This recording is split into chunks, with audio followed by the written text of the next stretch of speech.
Olá 3001, tudo bem com vocês? Bom, vamos continuar aqui as nossas aulas. Antes da quarentena, nós vimos alguns tipos de movimento, entre eles o movimento retilíneo uniforme e o movimento uniformemente variável. Agora vamos dar mais ênfase nesses tipos de movimento uniforme.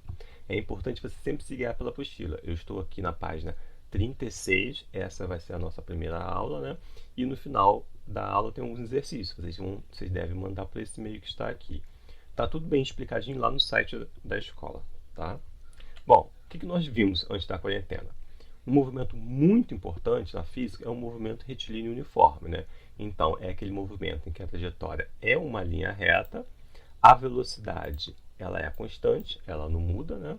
E a função horária é o sorvete, né? Posição final é igual à posição inicial, mais o produto da velocidade pelo tempo. Aqui estão os gráficos, né? Para velocidade positiva, que é o movimento progressivo, velocidade negativa, movimento retrógrado, e o gráfico da posição em função do tempo, né? Então, quando a velocidade é positiva, reta crescente, quando a velocidade é negativa, reta decrescente. Esse movimento nós vimos antes de pararmos. Agora, o que é novo para a gente é o movimento circular uniforme, também conhecida como MCU, né? MCU não é lá os filmes da Marvel, não. É o movimento circular uniforme.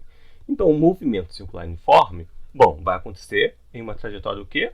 Circular. Então, agora nós vamos mudar um pouco dessa trajetória. Antes era a trajetória retilínea, agora é uma trajetória circular. Bom, e tem uma característica importante. Qual é essa característica? Essa velocidade linear, o módulo, a intensidade, sempre permanece a mesma. Então, se aqui for 5 metros por segundo, aqui também vai ser 5 metros por segundo, 5 metros por segundo, 5 metros por segundo. Então, esse movimento circular uniforme é um movimento que acontece em uma circunferência e o módulo da velocidade sempre vai ser o mesmo. Então, observe aqui, quando um corpo realiza um movimento circular, sempre tem o quê?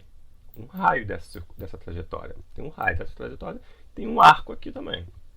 Tá? Esse ômega é o que nós vamos ver mais tarde de velocidade angular.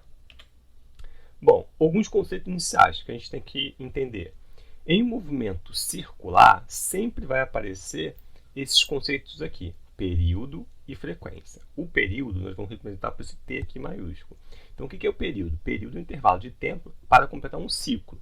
No nosso caso aqui, esse ciclo vai ser uma volta. Tá? Então, período é o tempo dividido pela quantidade de voltas.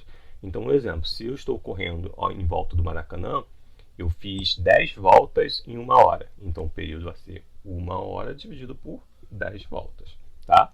E a frequência? Frequência é a quantidade de ciclos, de voltas, realizado por unidade de tempo. Tá? Então, frequência vai ser a quantidade de ciclos, de voltas, dividido pelo tempo que eu demorei para realizar esse fenômeno. Tá? Observe aqui, ó, o período é ΔT sobre N e frequência é N sobre ΔT. Ou seja, essas duas grandezas aqui são grandezas inversas. Ou seja, olha só como que eu posso escrever, isso é importante, hein? Período é o inverso da frequência. Então, se eu te dou a frequência, consequentemente você tem um período. Se eu isolar o F, a frequência, fica o quê? Frequência é o inverso do período. Se eu te dou o período, é fácil determinar a frequência. Frequência e período são grandezas inversas. Bom, olha só, qual seria a unidade de período? Período é tempo, ó. Período é tempo. Então, a unidade de período vai ser o quê? No SI, o segundo. Qual a unidade de frequência? Ó, unidade de frequência, já sabemos que frequência é o inverso do período. Então, vai ser 1 sobre S, tá? Que nós vamos chamar de hertz, tá? Isso, hertz. Então, a unidade de frequência no SI é o que? Hertz. Ok? Dúvidas? Não? Então, vamos continuar. Bom, essa relação aqui entre a velocidade linear e a velocidade angular é uma relação muito importante que vocês precisam memorizar. Olha só. Uma circunferência, tá? Como que eu vou calcular o comprimento dessa circunferência aqui? Então, o comprimento lá da matemática, você já sabe que comprimento é 2πr. Então, eu vou pegar essa equação aqui, vou utilizar na linguagem da física. Então, o comprimento vai ser o quê? O ΔS. Tá? Então, esse arco aqui, ΔS. Esse 2π é o quê? Uma volta completa, é o ângulo de uma volta completa, que transformando para graus é 360, mas aqui nós vamos usar 2π. Então, 2π é a variação angular, ó, é esse ângulo aqui. Então, claro, de uma volta completa. Então, 2π vai ficar ΔΦ, vezes o raio da trajetória. R é o raio. O que eu vou fazer? Vou pegar essa equação aqui, vou dividir por ΔT. Né? Se eu pego a equação, vou dividir por ΔT, ambos os lados ficam divididos por ΔT. Então, vai ficar ΔS sobre ΔT, ΔΦ sobre ΔT, vezes, tá, R. Então, quem é ΔS sobre ΔT? Isso a gente já conhece desde o primeiro ano do ensino médio. Tá? ΔS sobre ΔT é a velocidade linear. E quem é ΔΦ, né? O ângulo, a variação de ângulo dividido pelo tempo. Variação de ângulo dividido pelo tempo é o quê? É a velocidade angular, que eu vou chamar aqui de ômega, tá? Vezes R. Então, com uma relação simples, nós chegamos a uma relação muito importante, que é o quê?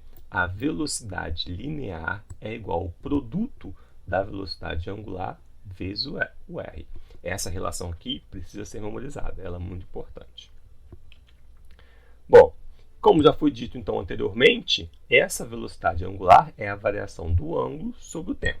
Tá? Observe que essa variação angular nós sempre representamos em radiano. Então, qual vai ser a unidade aqui no SI? Unidade de velocidade angular no SI vai ser radiano, que vai ser o ângulo, sobre segundo. Se o ângulo for 360 graus equivale a 2π radiano. Então, vai ser 2π dividido pelo tempo. Tá? Então, esse ângulo aqui sempre vamos usar em radiano. Lembrando que π radiano, quanto que é π radiano? Π radiano é igual a 180 graus. Tá? 180 graus. Beleza? Isso aqui você não pode esquecer. Bom, como que eu posso escrever então essa velocidade angular para uma volta completa? É isso que eu vou fazer aqui. Ó. Velocidade angular é igual a uma volta completa 360, que é igual a 2π. 2π sobre o período de uma volta completa. Então, ômega é 2π sobre t. Ah, mas olha só, nós vimos que 1 sobre t é igual ao quê? A frequência.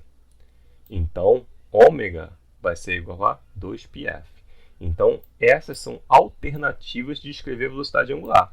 Se em um exercício ele te dá o período e pede a velocidade angular, basta a gente estudar essa daqui. Se ele te dá a frequência, basta estudar essa daqui, tá? São equações equivalentes, mas uma está escrita em função da frequência e a outra está escrita em função do período, tudo bem? Bom, esse movimento circular é muito importante em dois casos. Quando essas polias aqui, ó, isso aqui é uma polia, isso aqui é outra polia. Quando essas polias elas estão interligadas por um fio ou uma correia, tá? Então tem duas polias, ou pode até ser mais, 2, 3, 4, ligadas com uma correia, uma corrente, um fio. Sempre quando isso acontece, essa velocidade linear aqui, elas sempre serão iguais, tá? Então essa velocidade linear é igual a essa velocidade linear, V1 é igual a V2. Então tem que memorizar isso. Quando a polia está interligada por correntes, por fio, a velocidade linear vai ser iguais em todos os pontos da minha trajetória, tá?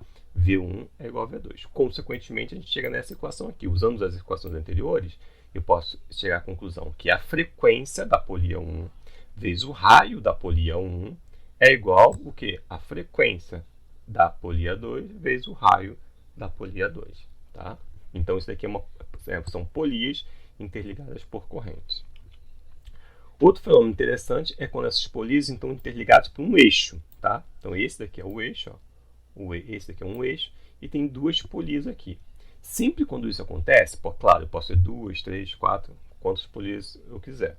Quando isso acontece, eu posso chegar à conclusão que a velocidade angular são iguais.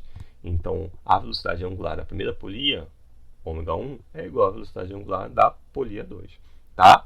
Consequentemente, as frequências também são iguais, tá?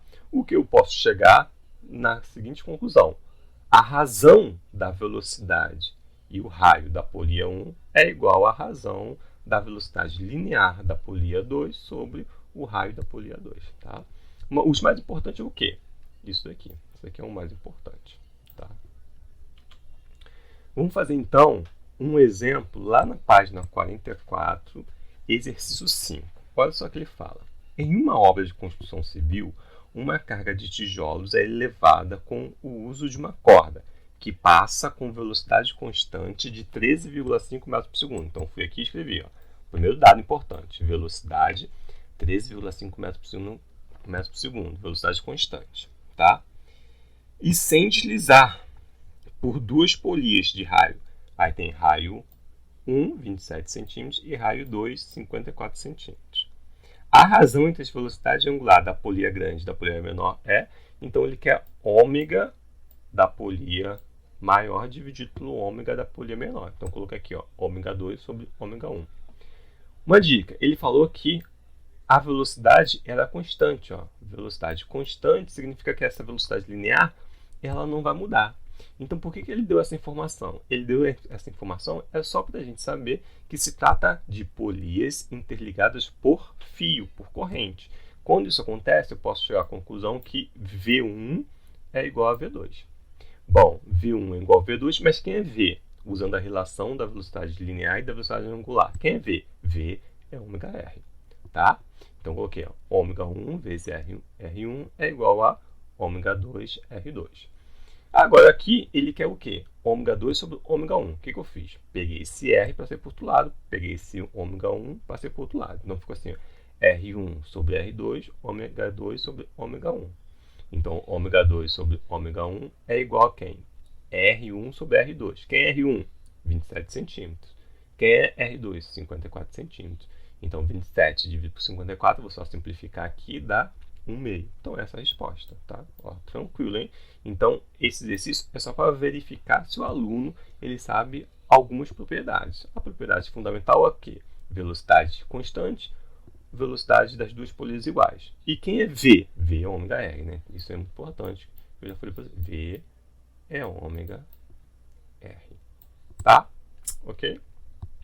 Bom, então o que vocês vão fazer? Vocês vão fazer o exercício dessas páginas aqui, da apostila, e vão mandar para aquele e-mail respeitando a data que está lá no site. Ok? Dúvidas? Não? Pergunta? Então, até a próxima, gente. Tchau, tchau.